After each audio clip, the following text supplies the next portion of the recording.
Good evening, everyone. My name is Jacqueline Luqman, and this is Brick by Brick. So tonight is what I think will be the final installment in the Neoliberalism series that I've just been fascinated in doing. And I hope that you have been learning a lot from this series. I have to tell you that I learned an enormous amount of information, shocking information, frightening information, just appalling information about neoliberalism, what it is, and what it's doing to our society. So tonight, I want to do sort of a recap over some of the things we discussed, and I want to tie them into some of the things we're experiencing today. And I want to talk about, in the framework of neoliberalism, this, to echo the words of Margaret Thatcher, is what we believe. So have you ever had the experience when you buy something and you've never heard of it before, never seen it before, and then suddenly when you buy it, it's all over the place? That's kind of how I feel about everything I've learned about neoliberalism.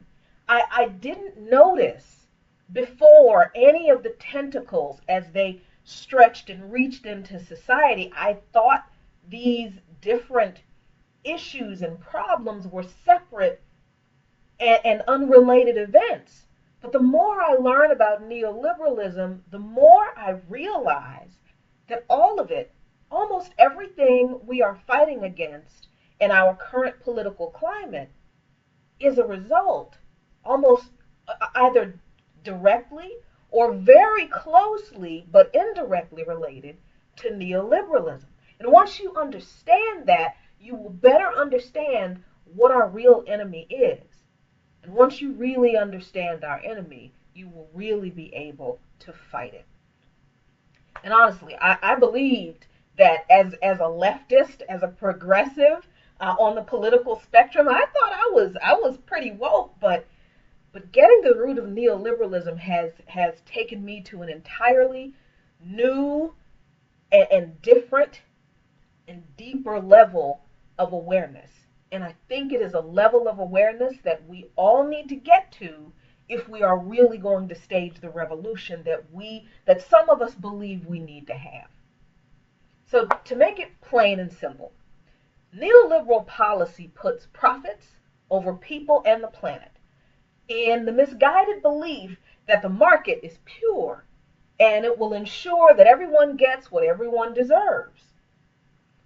But what neoliberalism as an ideology fails to recognize is that the market is an unconscious, soulless entity that lacks morality. It's not that the market is amoral, it just doesn't have human morals. And the market is actually influenced and manipulated by a very small group of people who are actually worse than the market itself.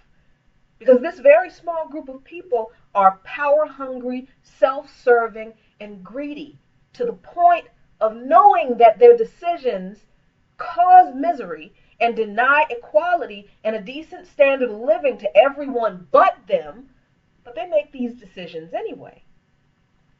These people do things like come up with the idea that corporations are people. Not because they actually believe this is true, because they don't. That makes no logical sense. But they do it because that is another way to legally deny people like you and me the fair benefits of our labor and a fair share in the profits we all create. I need to pause here and provide some clarification. I need to make something very clear. Profit and wealth are not bad in and of themselves. I'm not advocating like a Bolshevik revolution where we just take stuff from the rich, and I have no problem with people and companies making a profit. I actually don't. I don't have a problem with wealthy people. Hell, I'd like to be wealthy. Wouldn't you want to have enough money that you don't have to work for money to live and you don't have to worry about having enough money?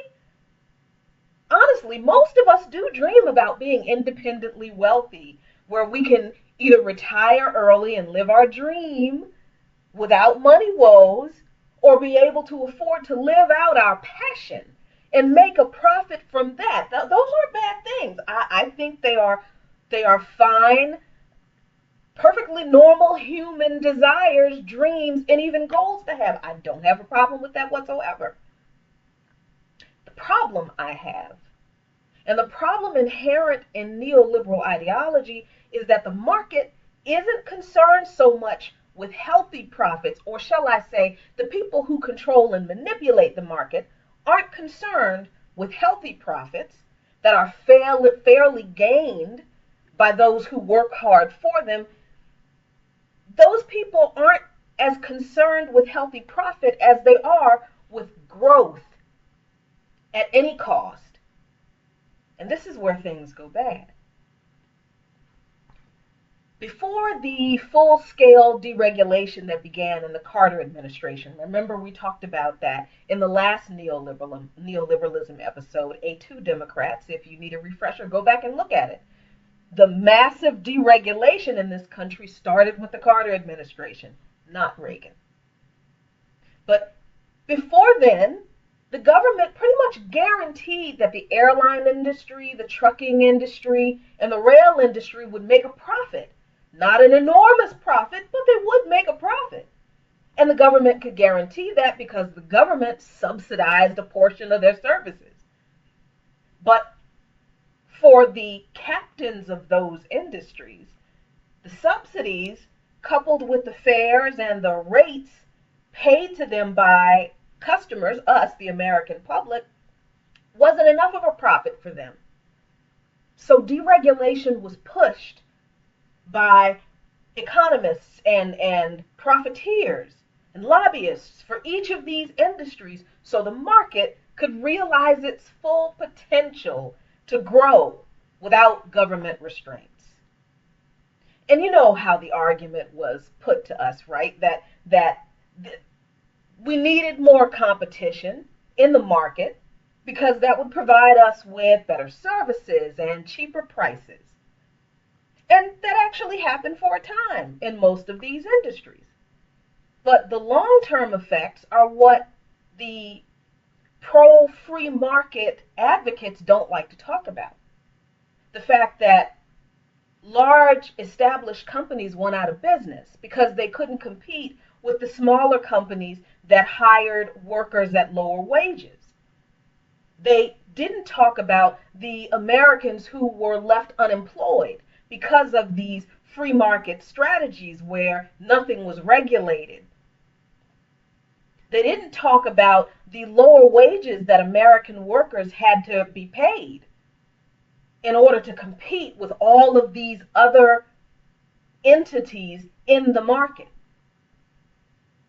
They didn't talk about the lowered standard of living that Americans experienced because of, as a result of, this market competition. Because yes, goods and services may have been cheaper on the one hand, so more Americans could afford them, but now that these corporations were used to making an unlimited amount of profit, they wanted to find ways that they could make even more.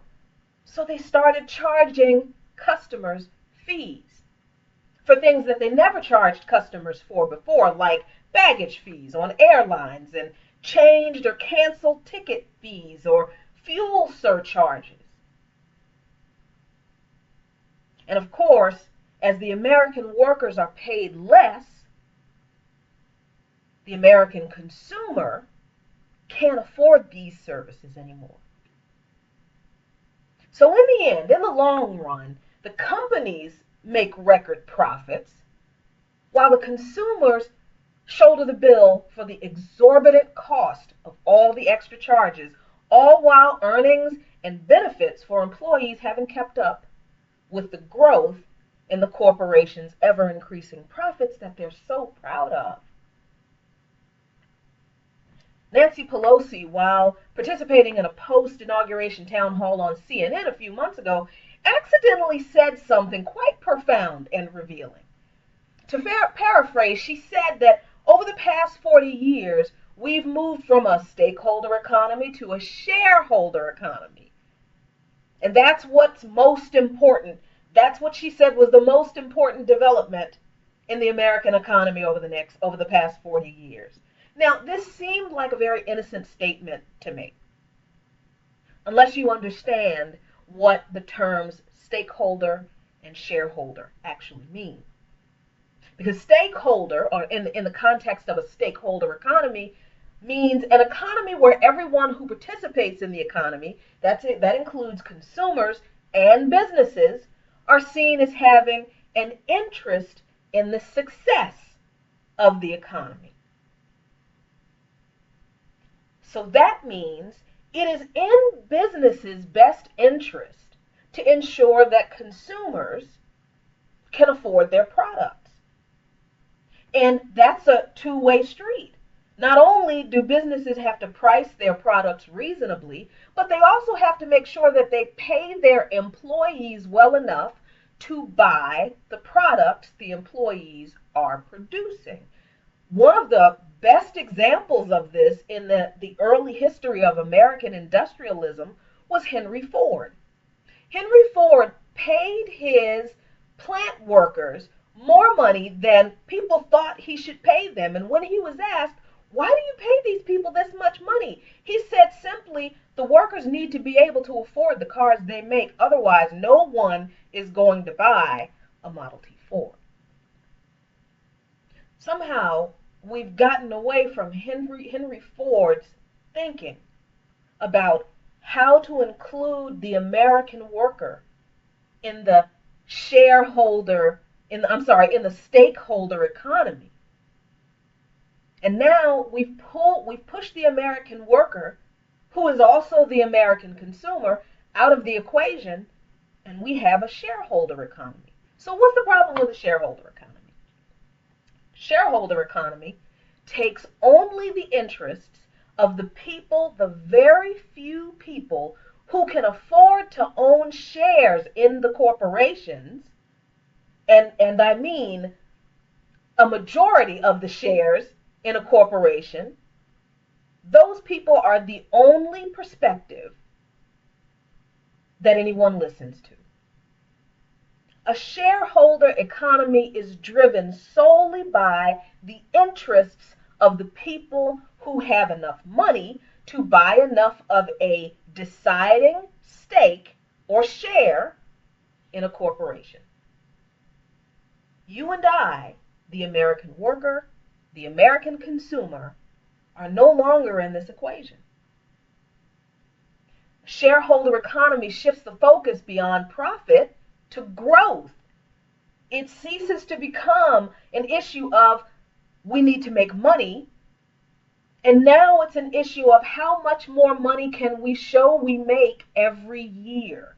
So it's no longer acceptable to produce a consistent profit for a corporation to succeed anymore in the era of the push toward a completely unregulated free market, because that's where we're going.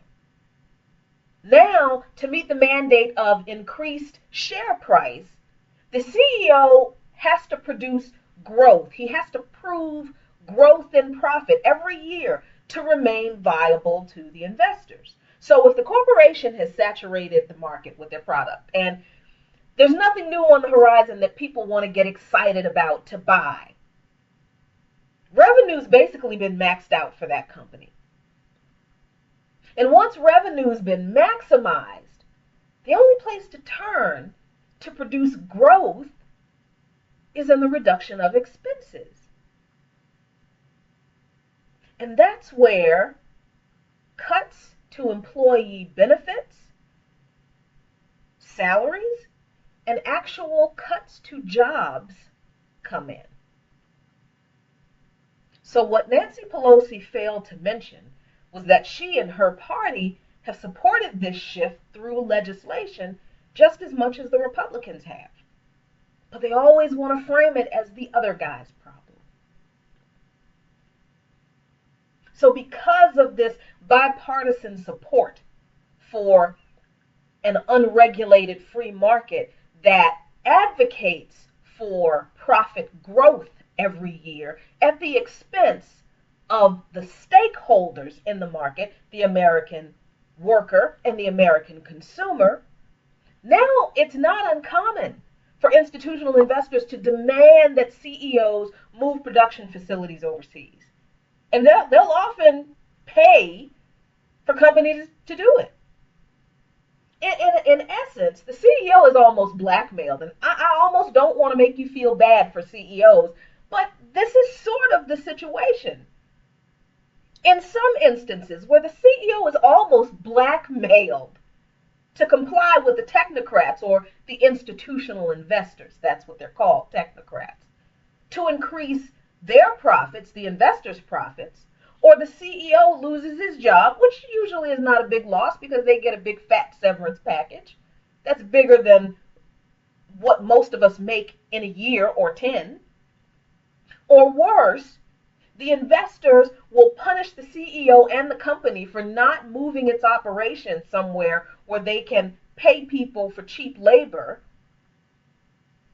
by selling off their stock to devalue it, to hold the CEO hostage to moving jobs out of this country. It's been done repeatedly.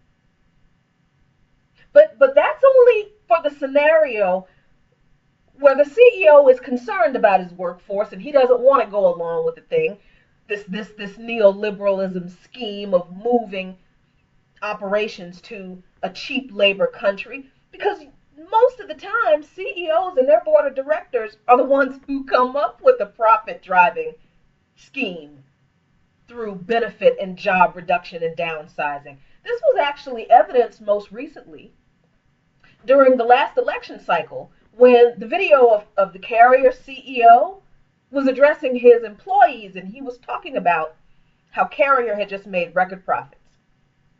And then he announced to his employees, who he just told that they had helped make the company record profits, that he was moving the manufacturing plant of Carrier from Indianapolis to Mexico. And he was going to lay off all of the staff in Indianapolis. And afterward, he genuinely seemed surprised. He just didn't understand why the employees were angry at him, at what he felt was just merely a business decision. See, for some of these CEOs, I would argue that for most of these CEOs and the boards of directors and the technocrats, who are the people who make these decisions to downsize and reduce benefits, lay people off and move operations to foreign countries where they pay people cheap labor, and they do it to maximize their profits, I really do believe that these people are really looking at the employees in these companies and saying, you losing your job and your livelihood, it's not personal, folks. It's just business. It's just business. This coming from the people who rake in 7 figures a year in salary. And they get a 7-figure bonus, most of them. And they'll get another bonus for taking our jobs away. Here's the video of the Carrier announcement. It became clear that the best way to stay competitive and protect the business for long term is to move production from our facility in Indianapolis to Monterrey, Mexico.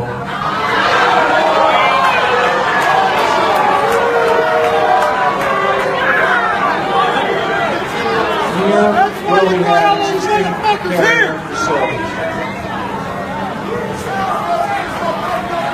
Listen, I've got information that's important to share as a part of the transition. If we could go ahead. If you don't want to hear it, other people do. So let's quiet down. Thank you very much. We also intend to relocate the distribution center from Indianapolis as well. Relocating our operations to Monterey will allow us to maintain high levels of product quality at competitive prices and continue to serve the extremely price-sensitive marketplace. I want to be clear, this is strictly a business decision.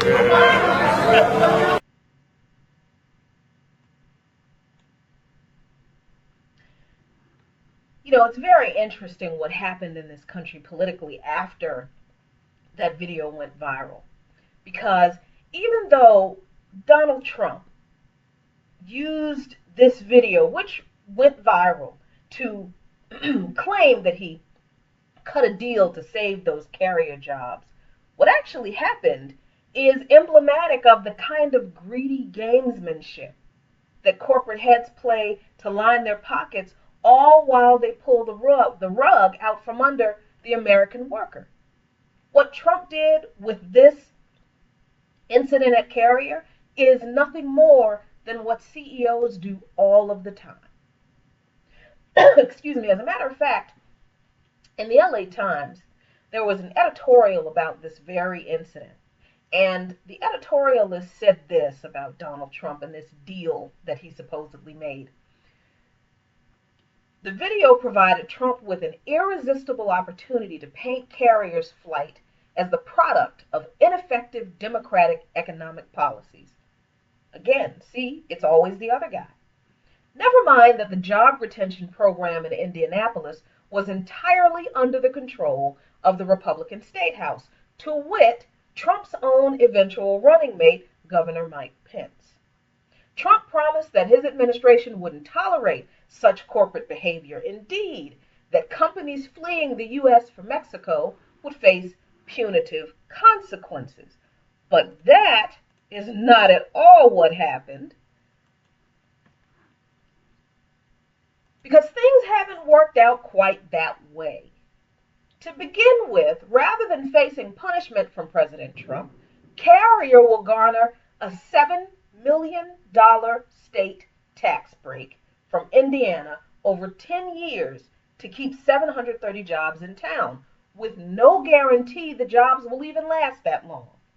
That's a minuscule benefit for a company with a profit of $7.6 billion, with a B, on sales of $5.6 billion last year. This was in 2016, I believe.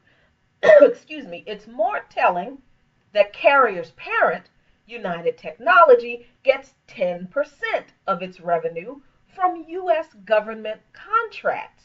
So it knows it pays to keep on the good side of an incoming president. Yet for all that, it seems that Trump got rooked by United Technologies, even though the company is giving in on plans to move 730 jobs to Mexico, at least for now. It's sticking to its plan to move 553 other carrier, union, and management jobs south of the border. Nor is United Technologies abandoning its plans to shut down a plant manufacturing electronic controls in Huntington, Indiana, just 100 miles from the Carrier factory, at the cost of another 700 jobs. That is from the LA Times editorial about Trump's alleged sweet deal that he made to keep 730 carrier jobs in Indianapolis. So this is the downside of the shareholder economy and part of the neoliberal blueprint. It removes any social responsibility for the sake of profit, and more importantly, for the sake of growth. This is why we don't measure the health of our economy, the health of our very country and its people, by the growing income of Americans, or by the growing savings of Americans, or by the rising living standards or the lower cost of living for Americans. Because we can't. Because we focused so much on ensuring that corporations can show their profit growth that we've shown no concern whatsoever for the negative effect on Americans' lives when corporations cut benefits, salaries, and jobs to produce that profit growth. The toll that this brutal and heartless, it really is heartless, neoliberal ideology is taking on Americans is playing itself out, even in the emotional and mental health of our citizens. You've read the news reports, countless publications, news programs, even health agencies and professionals have been reporting on the rise in depression, despair, substance abuse, addiction, overdoses in the most uncharacteristic of places, or so we would think, middle class white America. Why do you think that is? Well, our favorite modern philosopher and author and historian on the subject of neoliberalism, George Monbiot, offers his assessment of the mental and emotional state of our friends across the Atlantic. There are plenty of secondary reasons for this distress, but it seems to me that the underlying cause is everywhere the same. Human beings, like ultrasocial mammals whose brains are wired to respond to other people, are being peeled apart. Economic and technological change play a major role, but so does ideology. Though our well-being is inextricably linked to the lives of others, everywhere we are told that we will prosper through competitive self-interest and extreme individualism. Now, he's talking about the United Kingdom. In Britain, men who have spent their entire lives in quadrangles at school, at college, at the bar, in parliament, instruct us to stand on our own 2 feet.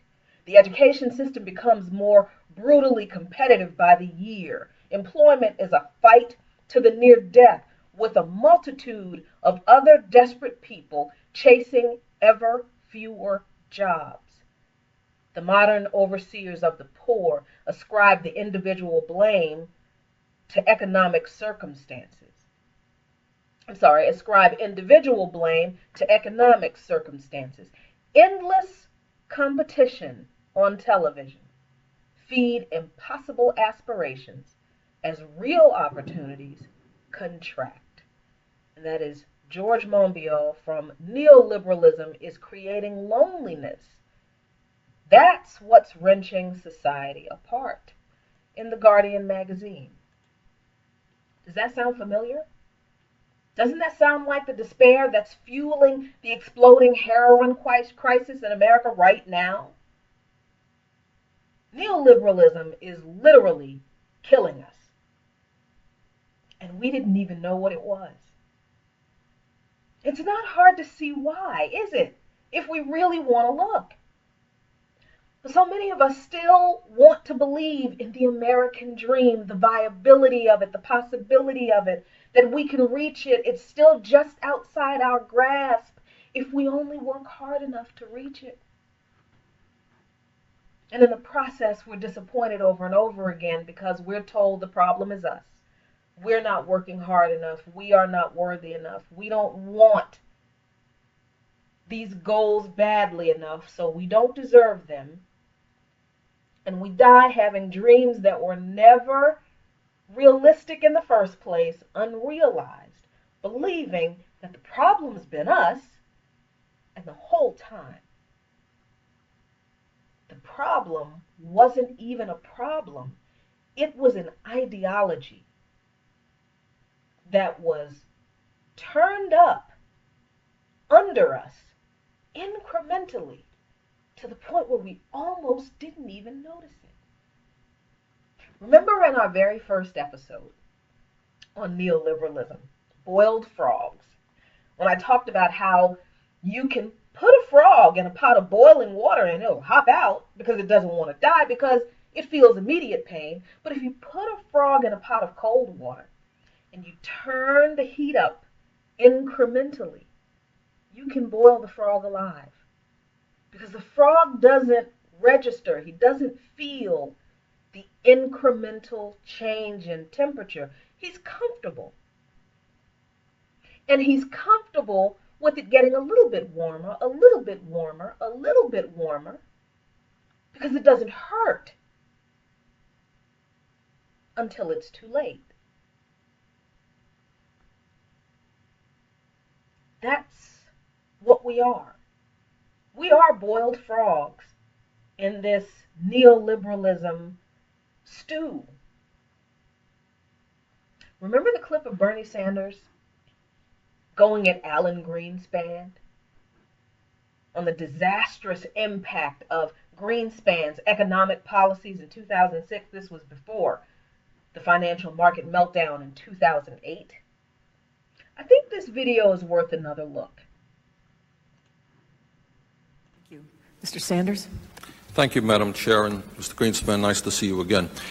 Mr. Greenspan, I have long been concerned that you are way out of touch with the needs of the middle class and working families of our country, that you see your major function in your position as the need to represent the wealthy and large corporations. And I must tell you that your testimony today only confirms all of my suspicions, and I urge you, and I mean this seriously, because you're an honest person. I think you just don't know what's going on in the real world. And I would urge you, come with me to Vermont, meet real people. The country clubs and the cocktail parties are not real America. The millionaires and billionaires are the exception to the rule. You talk about an improving economy while we have lost 3 million private sector jobs in the last 2 years. Long-term unemployment has more than tripled. Unemployment is higher than it has been since 1994. We have a $4 trillion national debt. 1.4 million Americans have lost their health insurance. Millions of seniors can't afford prescription drugs. Middle-class families can't send their kids to college because they don't have the money to do that. Bankruptcy cases have increased by a record-breaking 23%. Business investment is at its lowest level in more than 50 years. CEOs make more than 500 times of what their workers make. The middle class is shrinking. We have the greatest gap between the rich and the poor of any industrialized nation, and this is an economy that is improving. I hate to see what would happen if our economy was sinking. Now, today you may not have known this. I suspect that you don't, but you have insulted tens of millions of American workers. You have defended over the years, among other things, the abolition of the minimum wage, one of your policies, and giving huge tax breaks to billionaires. But today you reached a new low, I think, by suggesting that manufacturing in America doesn't matter. It doesn't matter where the product is produced. We lost 2 million manufacturing jobs in the last 2 years alone, 10% of our workforce. Walmart has replaced General Motors as the major employer in America, paying people starvation wages rather than living wages, and all of that does not matter to you. Doesn't matter. If it's produced in China, where workers are making 30 cents an hour, or produced in Vermont, where workers can make 20 bucks an hour, it doesn't matter. You have told the American people that you support a trade policy which is selling them out, only working for the CEOs who can take our plants to China, Mexico, and India. You insulted Mr. Castle. Mr. Castle, a few moments ago, a good Republican, told you that we're seeing not only the decline of manufacturing jobs, but white-collar information technology jobs.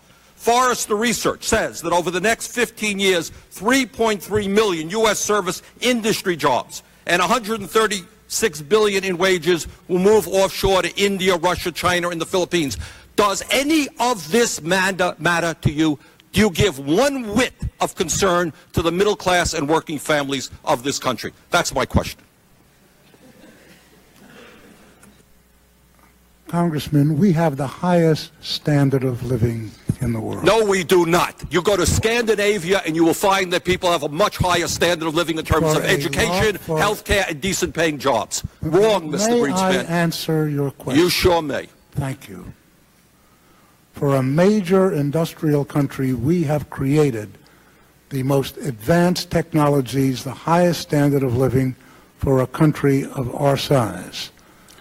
Our economic growth is crucial to us the incomes, the purchasing power of our employees, our workers, our people, are by far more important than what it is we produce. I submit to you that, may I?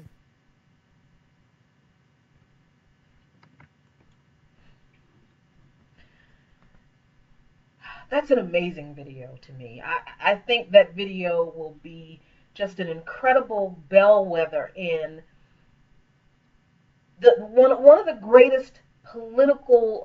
greatest moments of political history. And it is so telling of the lack of concern that neoliberals like Greenspan have for the effect of their policies on the American people. I mean, what's interesting to note about this confrontation, and I think it was a very good idea for so many rows of seats to be separating Senator Sanders and Alan Greenspan.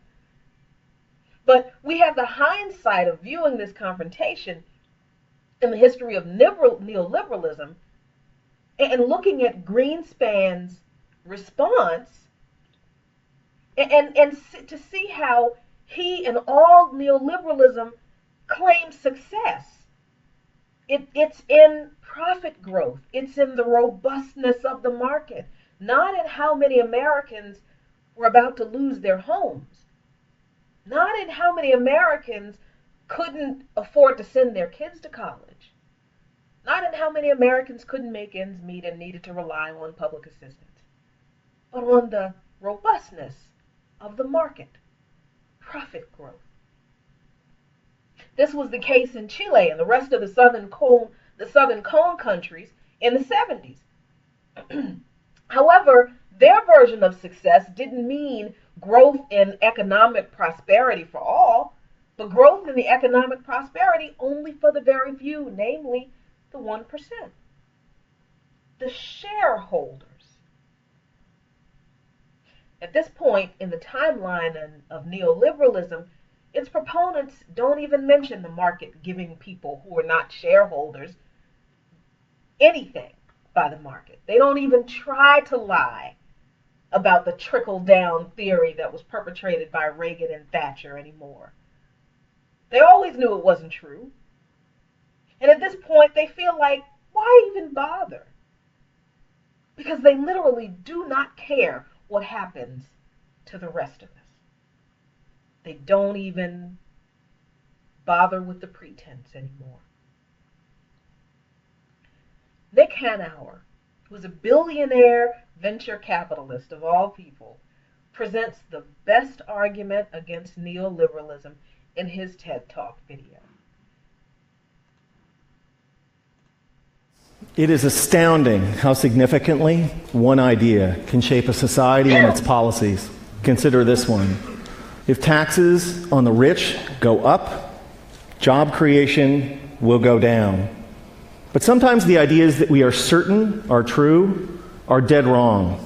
Consider that for thousands of years, humans believed that the Earth was the center of the universe. It's not, and an astronomer who still believed that it was would do some pretty terrible astronomy. Likewise, a policymaker who believes that the rich are job creators and therefore should not be taxed will do equally terrible policy. I have started or helped start dozens of companies and initially hired lots of people. But if there was no one around who could afford to buy what we had to sell, all those companies and all those jobs would have evaporated. That's why I can say with confidence that rich people don't create jobs, nor do businesses large or small.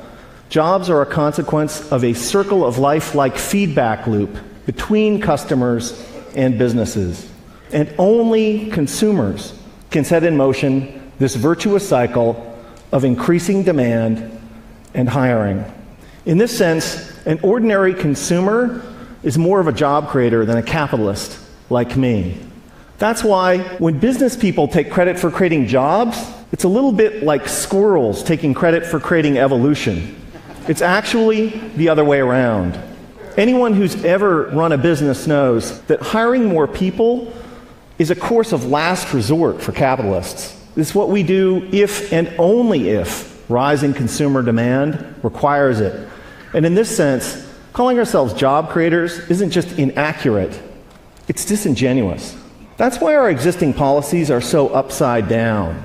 When the biggest tax exemptions and the lowest tax rates benefit the richest, all in the name of job creation, all that happens is that the rich get richer. Since 1980, the share of income for the top 1% of Americans has more than tripled, while our effective tax rates have gone down by 50%. If it was true that lower taxes for the rich and more wealth for the wealthy led to job creation, today we would be drowning in jobs.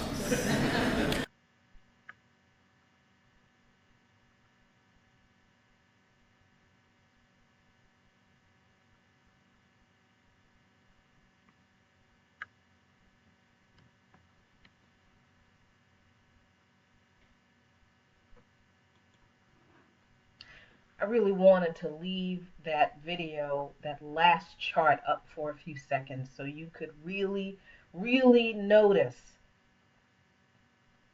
the disparity in just the tax rate between the highest income Americans and the rest of us. The more money you make in this country, the less you have to pay in taxes. Or, to put it a better way, as the neoliberals will put it, the more opportunities you have to take advantage of the laws of the tax code. It is no secret that there has been a vast redistribution of wealth in this country over the past 40 years. This is acknowledged even by the right-wing media, but they always talk about redistribution of wealth in the context of, hating what President Obama said about it, or hating what Bernie Sanders advocated, and in the framework of wealth redistribution being socialism or communism and un-American. So they're vehemently against it. But they never talk about the fact that there's already been a massive redistribution of wealth in America. And it's still going on. But it's been redistributed from the bottom up.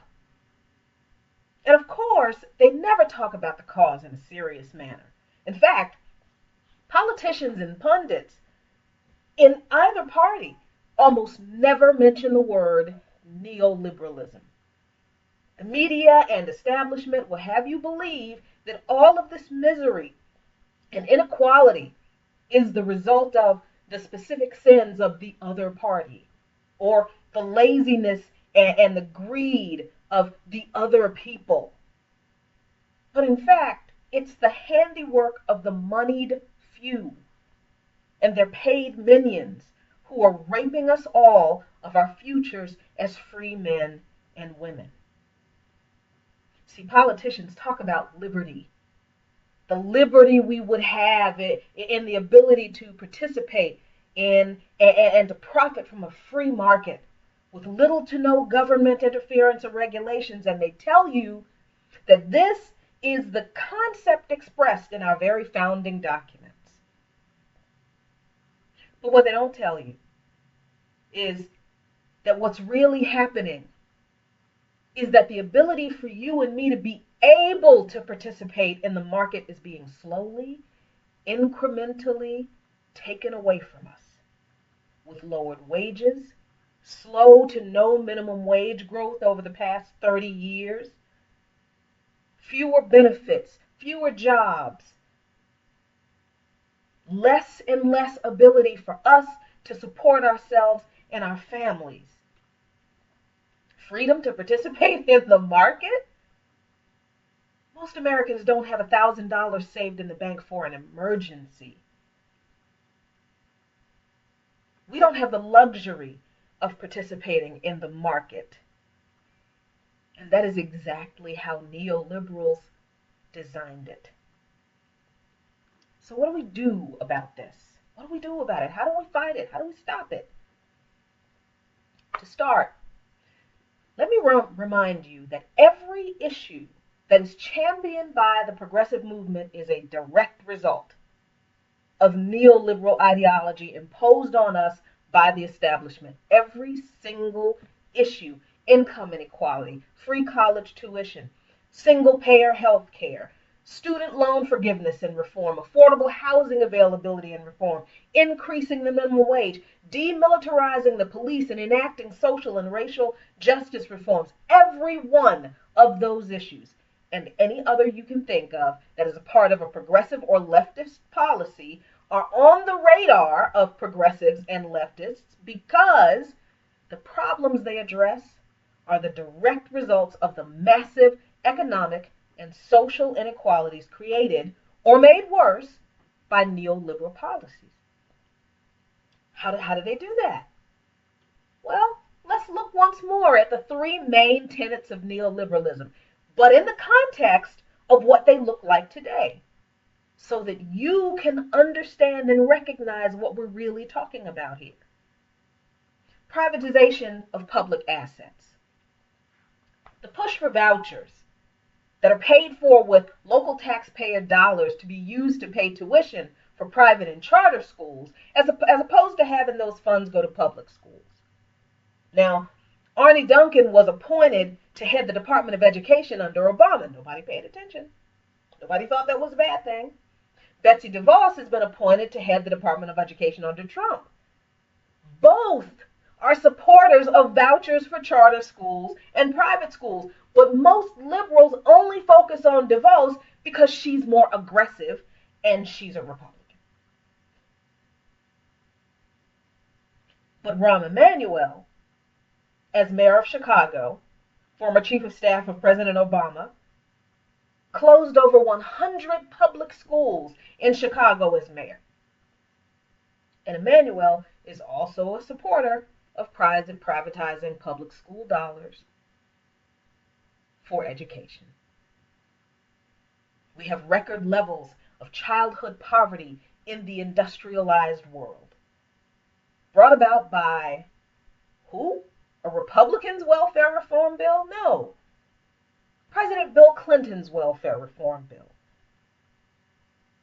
The largest cuts, some of the largest cuts to social programs, and the largest increase in childhood poverty in this country happened under Bill Clinton's welfare reform bill. We have the highest rates of incarceration in the world. And that includes countries with much larger populations and much less democratic governments, allegedly, like China. Do we have Republicans to thank for that? No. We have a Democratic president to thank for that, Bill Clinton, under the crime bill that ramped up the privatization of public assets, putting profit incentives in place of justice. Filling prisons with bodies became a profit-driven venture. There is no justice in justice anymore. There is only profit. How about deregulation?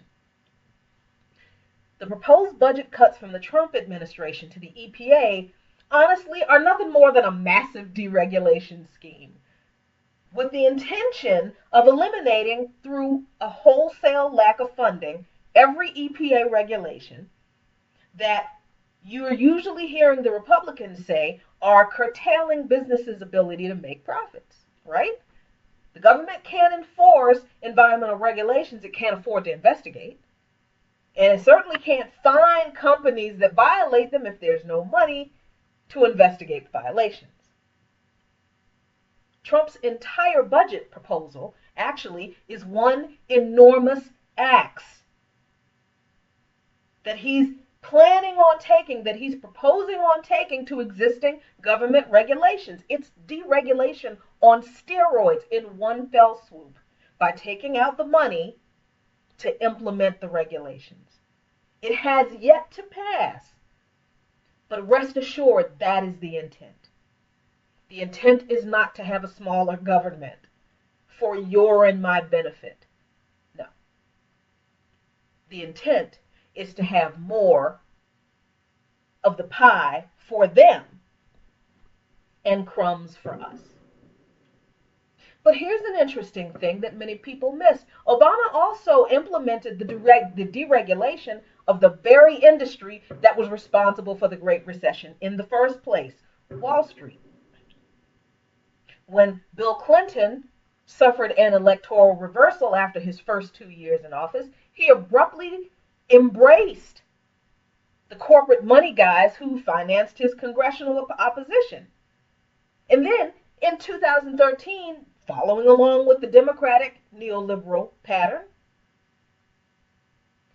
Barack Obama, in his Wall Street Journal op-ed, went down that same course, trumpeting his executive order to remove outdated regulations that stifle job creation and make our economy less competitive.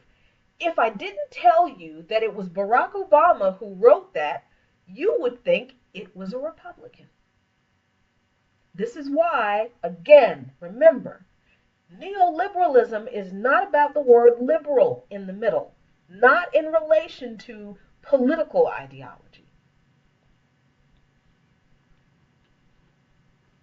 Rising unemployment, underemployment, along with job insecurity.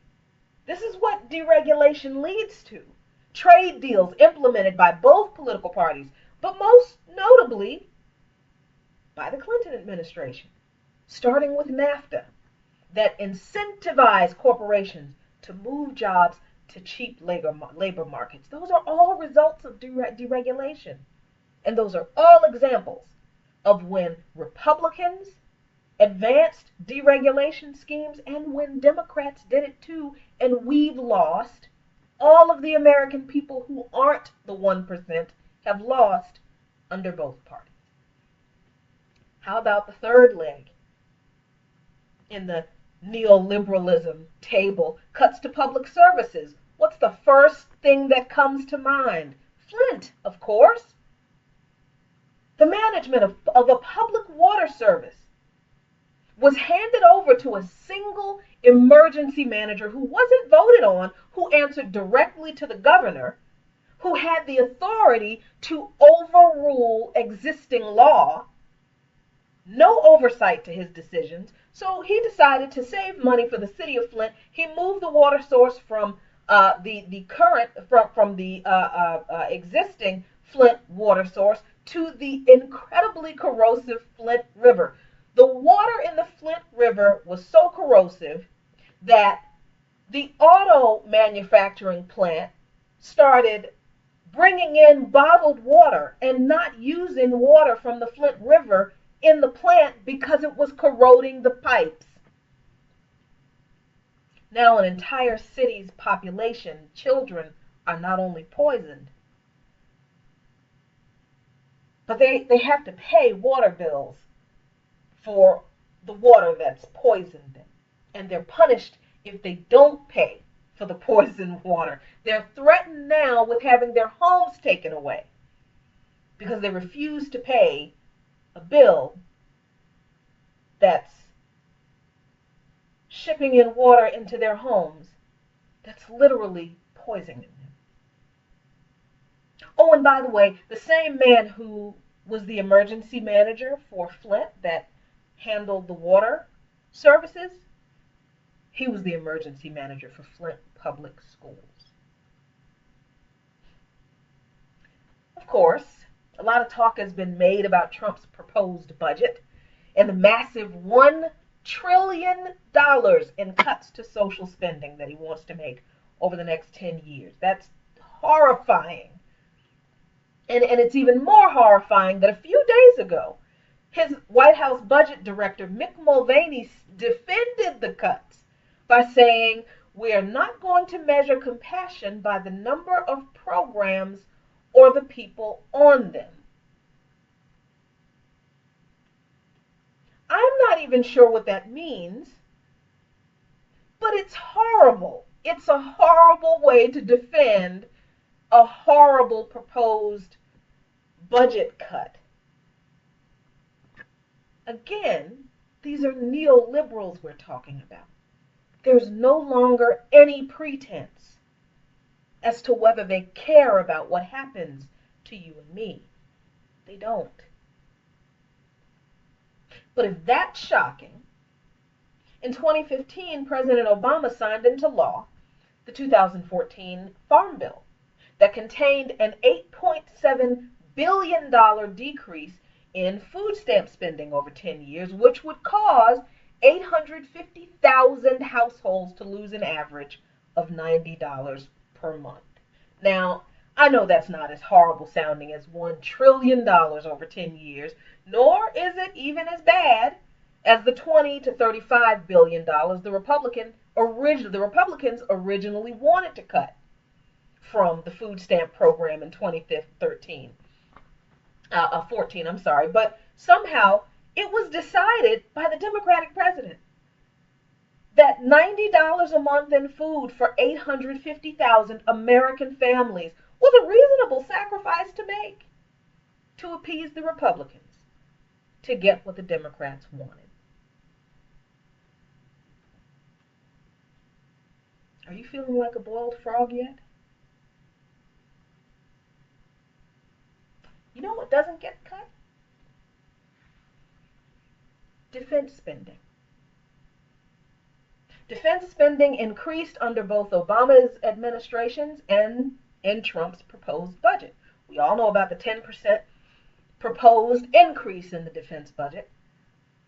And it's worth noting that it is no coincidence that both Hayek and Friedman acknowledge that their preference in the kind of society in which they can best implement their neoliberal policies is a dictatorship, or, as Chris Hedges refers to it, a proto-fascist state.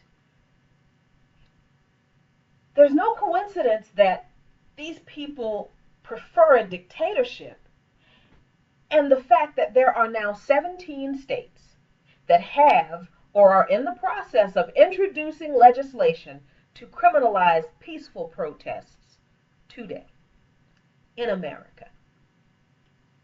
In fact, this is also by design, that the military and militarized police are insulated against both criticism and recrimination for their fraudulent and wasteful practices, like the DoD losing nearly $10 trillion over the past 10 years, but still gets its budget increases. While, remember, 850,000 poor families lose $90 a month under Obama, and we all die of hunger under Trump if we need public assistance. And the military and militarized police are insulated from punishment for their violations of the rights of private citizens. In cases of police brutality and corruption in poor Black, Latino, Native, and even white communities, the citizens are not protected from the police and the unions that protect the abusive ones. You have to understand,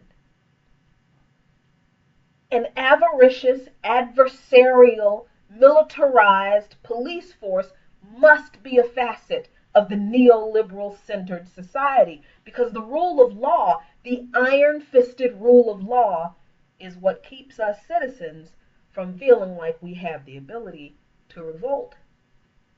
We're simply too afraid to.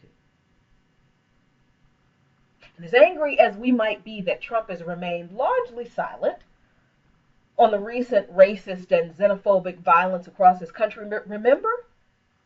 The 1033 program,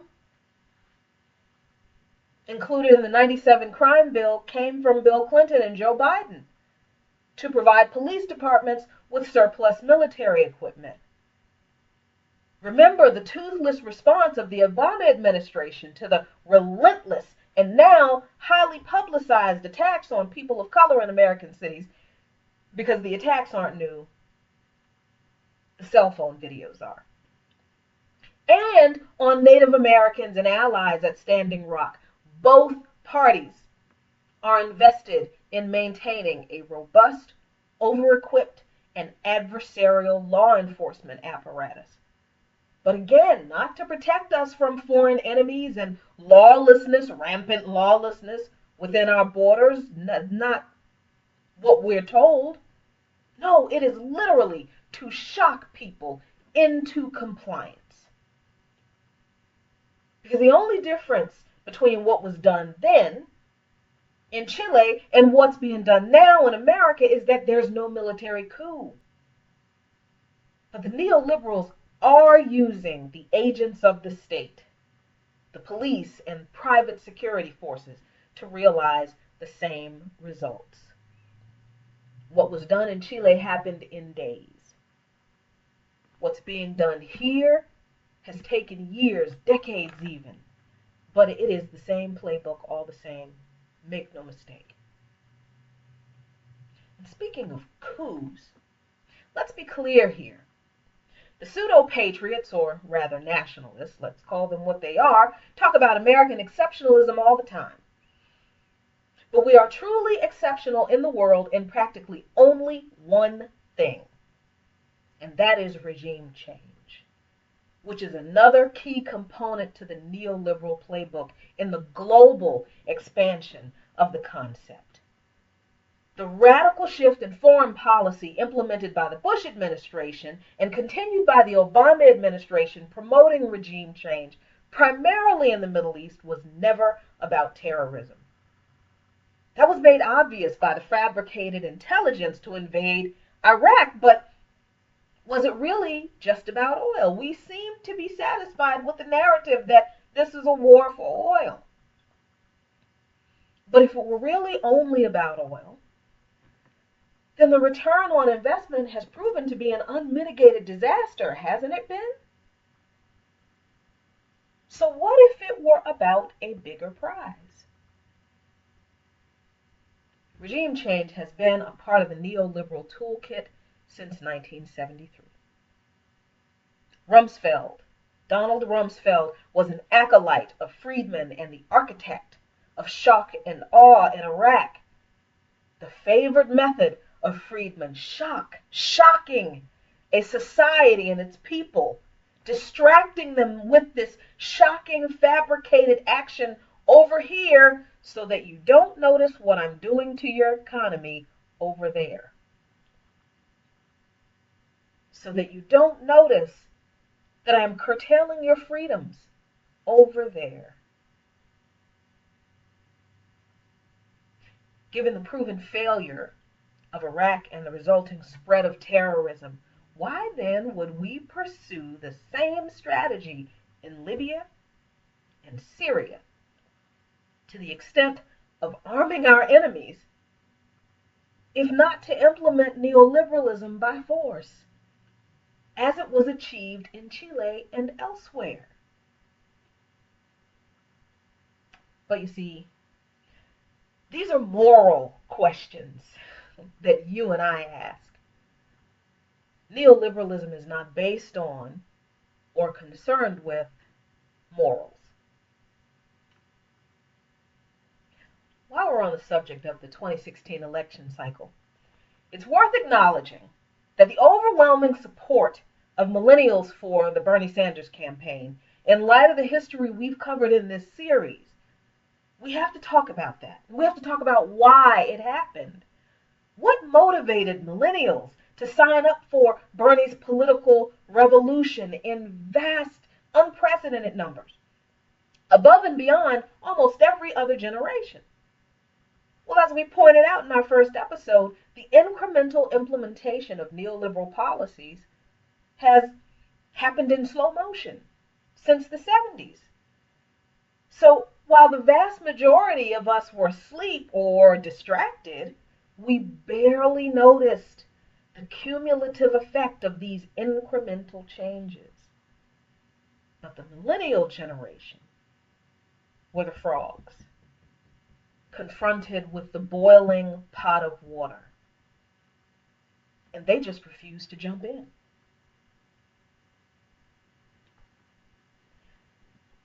I launched Brick by Brick with a series on Standing Rock and the history of colonialism and the indigenous peoples of the Americas, founded on the doctrine of discovery. I decided to tackle the subject of neoliberalism next, not really even realizing the direct connection between the two.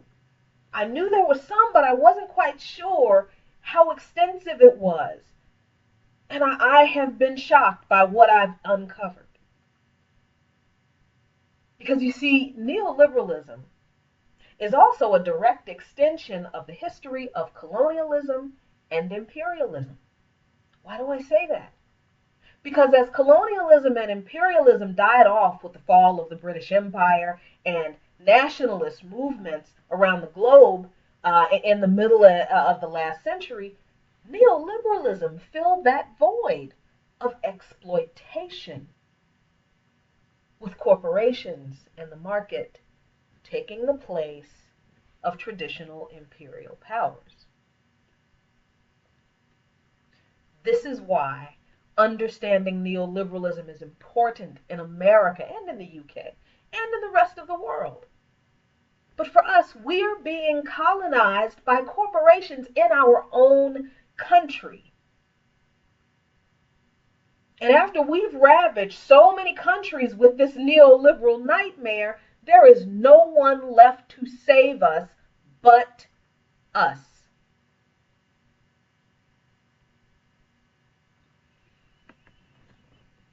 So in conclusion,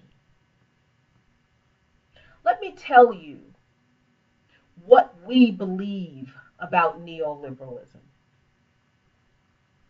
Ayn Rand, the darling of the free marketers and influencer in the halls of power, prided herself and promoted her objectivism philosophy based on a lack of altruism and empathy, and on the idea that, quote, greed is virtuous,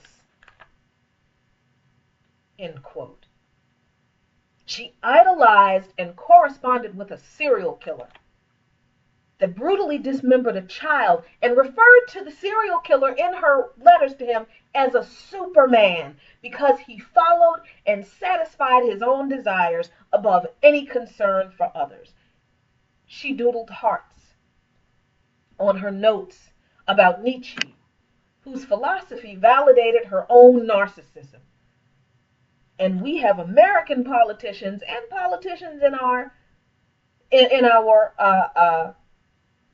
ally country, the UK, who note Ayn Rand as a heroine, as a model, as someone they look up to and whose ideology they follow. So to quote Margaret Thatcher, based on the kind of ideology that is at the foundation of neoliberalism, this Randian objectivism, to quote Margaret Thatcher, this is what we believe about neoliberalism. It is counterproductive because it undermines the consumer base and ultimately it undermines a consumer-based economy. It is economic sadism. It penalizes the poorest for the benefits of the richest. It's reverse Robin Hood. Redistribution of wealth in the reverse. It is parasitical and it is sociopathic. I cannot use words that are strong enough to describe how neoliberalism enables corporate interests to exploit the general population in multiple ways with no regard for the damage inflicted. It deliberately lacks any social responsibility. Neoliberalism is public theft because it uses tax dollars to subsidize corporate profits directly and indirectly. Charter schools, prisons for profit, things like that. Neoliberalism is corporate feudalism. It undermines workers' rights and promotes a low-wage economy, promoting unemployment and security, and they wrap it up in right-to-work legislation. It is anti-American and undemocratic because it promotes government as a servant of corporate interests above government as a servant of the people, by the people, for the people.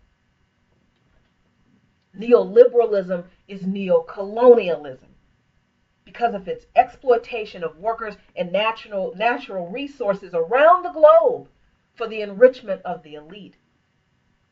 Neoliberalism is immoral because it defies the basic morality of all the major faiths in the pursuit of the one thing that every major faith declares is a corrupting influence when it is pursued with lust and abandon with disregard for humanity, and that is the love of money.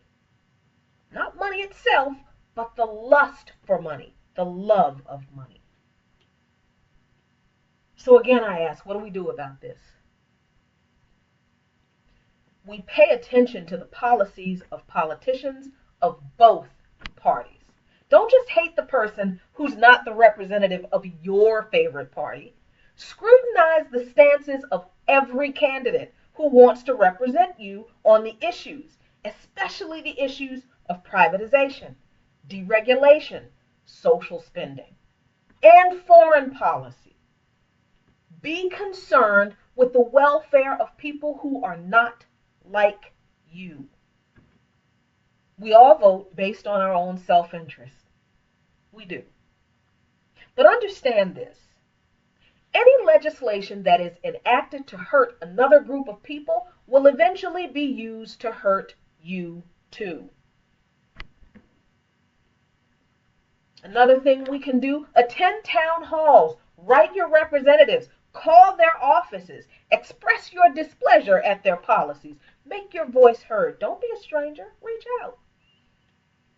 Don't think that your voice isn't heard and that it's not important. Yours alone might be, but hundreds of thousands of us who are now awakened, oh, we can change a nation. This one should be a no-brainer. Stop spending your money with companies that exploit, underpay, and take jobs from the American workforce. I shouldn't have to explain that, but we are a consumer economy, and not spending money on things is very difficult for us. But we have to get in the mindset that if we are not going to allow ourselves to be controlled by corporations, we have to stop feeding the beast of corporations that seek to control us. They can't make record profits if we don't give them our money.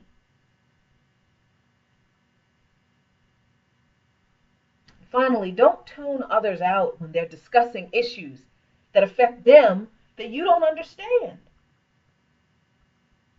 If you don't think an issue affects you, and someone else is talking about how it affects them in their community, ask how it affects you. Ask if it affects you.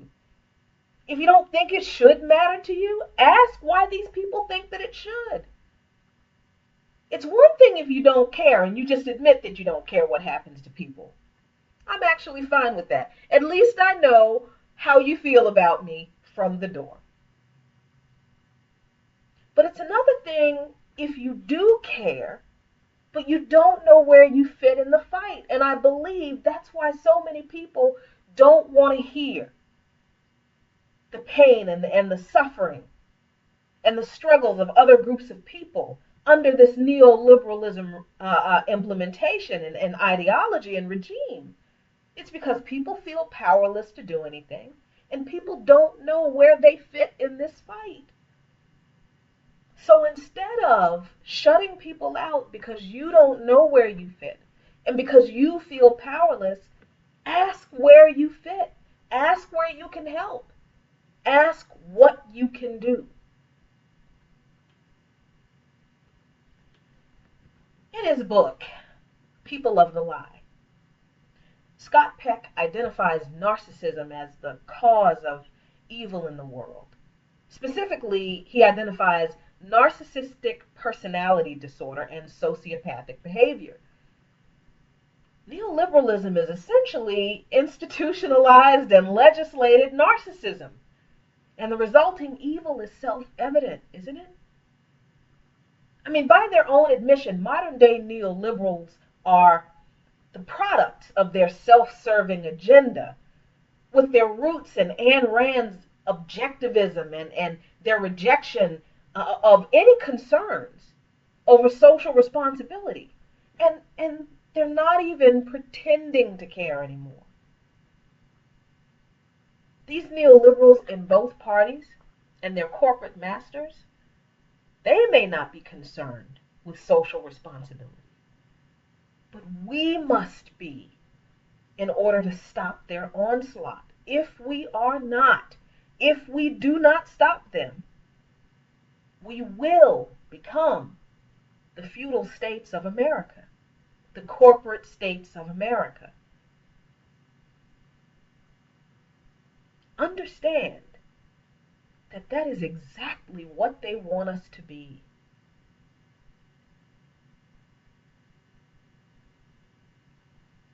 I hope you have learned everything you need to know to decide to do something to fight the neoliberal agenda that is advancing in this country. If you'd like to ask me a question about neoliberalism, you can drop me an email or drop me a message, a private message on Brick by Brick, or comment on the video. And I'll get back to you with whatever information and resources I can find to help you. If you need to connect with another community of progressives or leftists who are active in the political or social arena, I will help you wherever I can. Reach out to other people who are commenting on the video. Make connections. Create a network. Grow an army.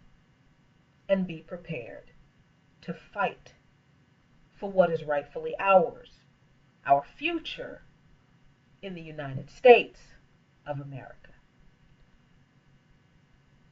And in the vein of understanding colonialism and imperialism, I think my next series on Brick by Brick will be the colonization of Africa. Thank you so much for watching this series. Thank you for watching me tonight. Share this video, like and follow this page. Check us out on YouTube, and we'll have some stuff on Twitter. Thanks a lot for watching, everyone. My name is Jacqueline Luqman, and this has been Brick by Brick. Good night.